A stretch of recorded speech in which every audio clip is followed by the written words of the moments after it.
Olá, sejam bem-vindos a mais uma aula de Biologia. O assunto é sistema circulatório e esta é a aula 4.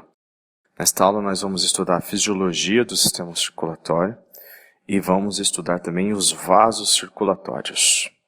Na aula 1 nós vimos os conceitos de circulação, os tipos de circulação, se é aberta ou fechada. Na aula 2 nós estudamos a classificação da circulação. E na aula 3 nós estudamos os tipos de coração, ok? Continuando então, item 5, fisiologia cardiovascular. O funcionamento do nosso sistema cardiovascular ou circulatório, ele está fundamentalmente dependente do ciclo ou batimento cardíaco. Estudando o ciclo ou batimento cardíaco, a gente entende que ele se caracteriza por ser um período entre contrações e relaxamentos, principalmente do miocárdio, que é o tecido muscular do coração. A sístole é o nome dado para a contração do coração, a contração que ocorre nos átrios, a contração que ocorre nos ventrículos. Diástole é o nome dado para o relaxamento do músculo cardíaco, relaxamento dos átrios, relaxamento também dos ventrículos, ok? Marca-passo cardíaco ou automatismo cardíaco é uma característica, condição do coração de gerar seus próprios batimentos cardíacos e, inclusive, determinar o ritmo cardíaco. Marcar o passo cardíaco é determinar a frequência do batimento cardíaco. O coração tem um músculo, então, não sei se vocês estão entendendo, que tem autocontração. Ok, turma? O que garante essa autocontração? Uma estrutura característica presente no átrio direito que produz impulsos nervosos. Ele tem a capacidade de gerar impulsos nervosos que vão determinar a contração do músculo cardíaco. Essa estrutura chama-se nódulo sinoatrial, como está aparecendo aí.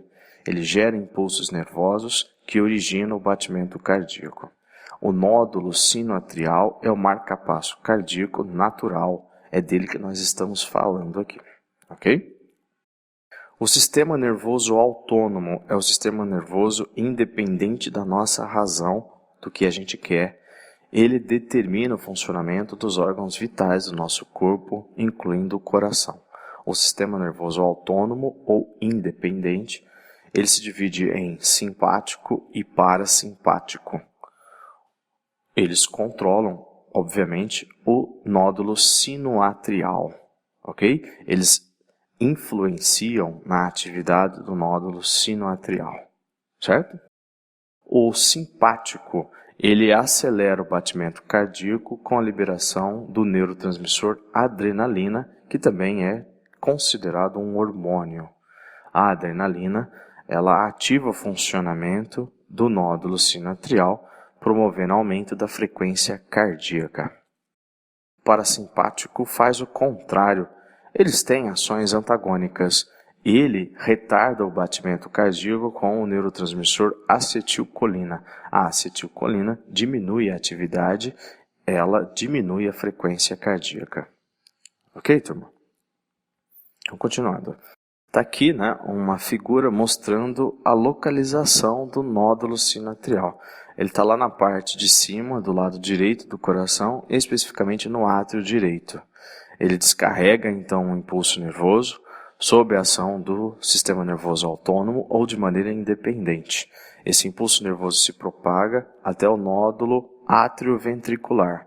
Ele chama-se atrioventricular porque está entre o átrio e o ventrículo, ainda do lado direito do coração. O impulso nervoso, ele continua a sua propagação para as demais partes do coração, para que todas elas se contraiam, através do fascículo atrioventricular. O fascículo atrioventricular, veja só, ele é um conjunto de ramificações que atingem toda a extensão do coração. Toda a extensão, especificamente dos ventrículos. Certo, turma? Então, nós temos aí, mesmo se é cessada a atividade neural, o coração consegue, por alguns instantes, ficar batendo de maneira autônoma ou independente por causa do nódulo sinoatrial.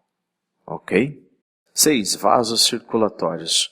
Os vasos circulatórios que nós estudamos aqui são as artérias, as veias e os capilares. Artérias, como está aparecendo, elas são profundas, e ainda bem que elas são profundas porque elas carregam maior volume de sangue. Elas levam sangue sempre do coração para os tecidos, certo? Então as artérias saem do coração, levando sangue do coração para os tecidos. Elas possuem um tecido muscular liso, mais espesso. Tem uma maior concentração de músculo, as artérias, portanto a pressão nelas é maior. Veias. As veias são periféricas. As veias, elas irrigam toda a parte periférica do nosso corpo. As veias, elas levam sangue dos tecidos para o coração. Então, as veias sempre chegam ao coração. Elas estão levando sangue para ele. Sua parede muscular lisa, de tecido muscular liso, é mais fina, é bastante delgada. Então, elas não conseguem gerar uma contração suficientemente capaz para a condução do sangue. Capilares. Os capilares, eles são bem pequenos, são muito pequenos, formados apenas por um tecido só, eu vou te mostrar no próximo slide. Eles estão no interior dos órgãos. Eles são importantes porque é neles que ocorrem as trocas entre o sangue e os tecidos ou os órgãos. Ok? Os nutrientes saem do sangue e vão para os tecidos no nível dos capilares. Os resíduos no metabolismo, o gás carbônico, por exemplo, saem dos tecidos e entram no sangue nos capilares, pelos capilares. Então, olha lá, eles promovem exatamente isso que eu estou te dizendo, as trocas entre o sangue e as células dos órgãos. Eles são vasos finos, formados apenas por um tecido, enquanto que artérias e veias são formados por 3 tecidos. Então, olha lá, morfologia dos vasos circulatórios. Artéria, você vai ver, tem 3 tecidos. Tecido conjuntivo, que reveste, tecido muscular liso, que está no interior, está no meio, e o endotélio, que é o tecido de revestimento interno. As veias também têm esses 3 tecidos, o conjuntivo, tecido muscular liso, só que ele é mais fino, a imagem não dá uma noção disso, mas o tecido muscular liso é bastante fino nas veias, muito mais fino do que nas artérias. Endotélio, elas também têm tecido interno, que é o endotélio, e olha só, elas têm válvulas que permitem apenas a passagem do sangue no sentido dos tecidos para o coração. Essa válvula impede o refluxo do sangue. Capilar é formado por um tecido só. Eles possuem células do endotélio. Essas células facilmente permitem as trocas entre o sangue e os tecidos e órgãos, como eu disse. Para a gente fechar, para a gente terminar, como que o sangue vai, então, do dedão do pé, por exemplo, para o coração? Como é que ele sobe vencendo a força da gravidade se as veias não têm tecido muscular espesso? É curiosa, olha lá. As válvulas venosas, elas se abrem toda vez que ocorre contração muscular.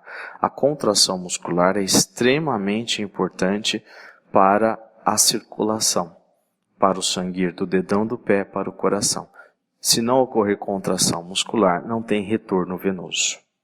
Ok? O sangue que está subindo não volta para baixo porque as válvulas se fecham. Olha lá, a válvula fechada, impedindo o refluxo do sangue. Então, isso já cai em vestibular inclusive, né? Como que o sangue volta? Olha lá, por causa da contração dos músculos esqueléticos e por conta das válvulas venosas que impedem, então, o refluxo ou o retorno do sangue para baixo. Ok, turma? Espero que vocês tenham entendido, espero que tenha ajudado. Até a próxima aula.